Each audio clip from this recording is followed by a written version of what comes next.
Hello students, आज हम पढ़ेंगे मीन माध्य। जैसा कि हम पिछले वीडियोस में देखा हमने आंकड़ों को अनेक महत्वपूर्ण विधियों जैसे collection, classification, tabulation, diagram, graph आदि से प्रस्तुत किया जाता है। इन विधियों के प्रयोग के पश्चात भी आंकड़े सरल, स्पष्ट एवं बोधगम्य नहीं हो पाते हैं। अतः एक ऐसी संख्या ज्ञात की जाती है जो समग्र समंकों का प्रतिनिधित्व करे। इस प्रतिनिधि संख्या को माध्य कहा जाता है। सांख्यिकी में माध्य को विभिन्न अर्थों में काम में लिया जाता है। माध्य को केंद्रीय प्रवृत्ति का माप या मेजर ऑफ सेंट्रल टेंडेंसी भी कहा जाता है। मीन का अर्थ एवरेज भी होता है, औसत। The mean is computed by adding all of the numbers in the data together and dividing by the number elements content in the data set.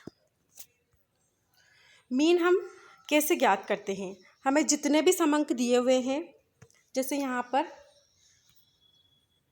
यहाँ ये सब समंक दिए हुए हैं। कितने समंक हैं ये 1 2 3 4 5 और 6 समंक यहाँ पर दिए हुए हैं।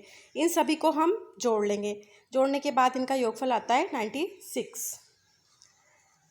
इन सभी को जोड़ लिया, 96 आया। उसके बाद हम इनकी टोटल संख्या, मदों की जो संख्या है वो 6 है, इसको हम 6 से भाग दे देंगे।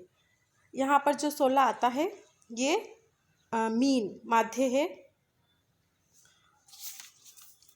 सरल समांतर माध्य को ज्ञात करने की 3 प्रमुख विधियाँ हैं: direct method, shortcut method, step division method. इनमें से डायरेक्ट मेथड तो अभी हमने देख ही लिया, जिसको औसत की तरह ज्ञात करते हैं। दिए गए जितने भी समंक हैं उनको सभी को इकट्ठा करके जोड़ देते हैं और जो भी मदों की संख्या होती है उससे उसको भाग दे देते हैं। दूसरी विधि आती है शॉर्टकट विधि या फिर लघु विधि।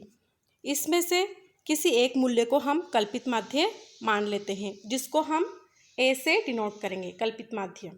विचलन, उसके बाद हम विचलन ज्ञात करते हैं। विचलन बराबर पद मूल्य माइनस कल्पित माध्य, और इसको डिनोट करेंगे विचलन को dx से। dx is equal to x minus ए।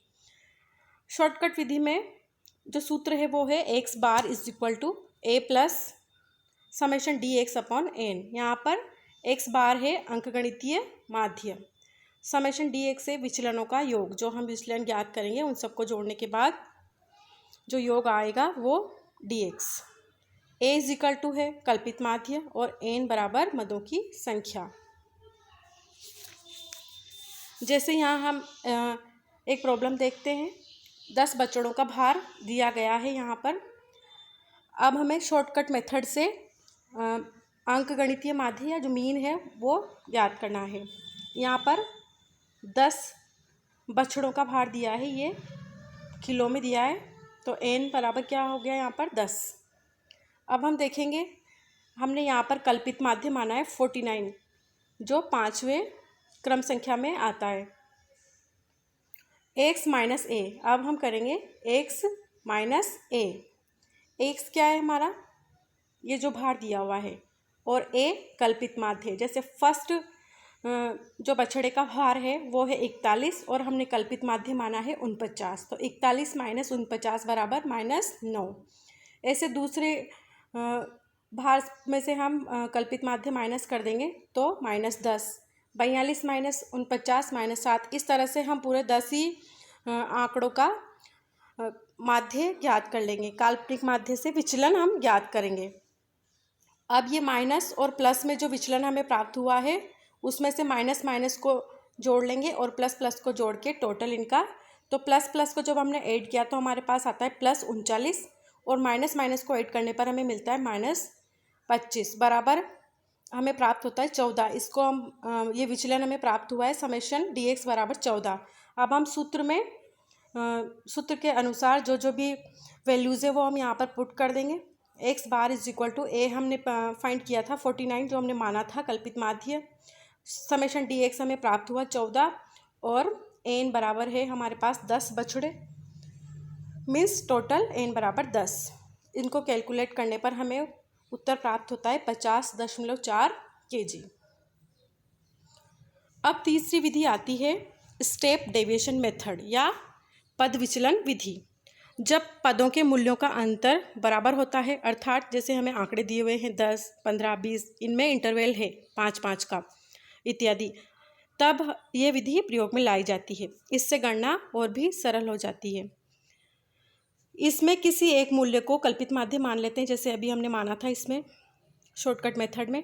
कल्पित माध्य द्वारा विचलन ज्ञात कर विचलन की प्रत्येक संख्या को समान गुणक कॉमन फैक्टर से भाग दें एवं प्राप्त संख्याओं का योग ज्ञात करें। इसमें जो सूत्र प्रयोग होता है वो है x bar is equal to a कल्पित माध्य प्लस समेशन dx बटे n गुणा i। यहाँ पर i बराबर मूल्यों का अंतर। जैसे अब हम यहाँ पर मीन ज्ञात करेंगे स्टेप डिवीजन मेथड से।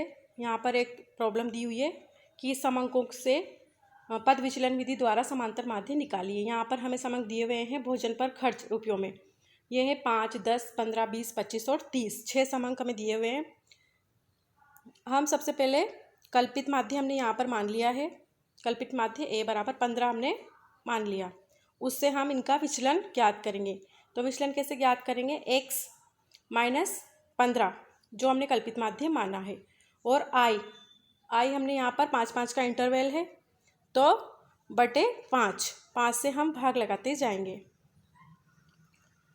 जैसे प्रथम इस कॉलम में हम देख लेते हैं, x जैसे 5 है तो 5 माइनस 15 माइनस 10 बटे 5 तो -2 प्राप्त होता है। इस तरह से हम सभी समअंकों का विचलन ज्ञात कर लेंगे कल्पित माध्य से।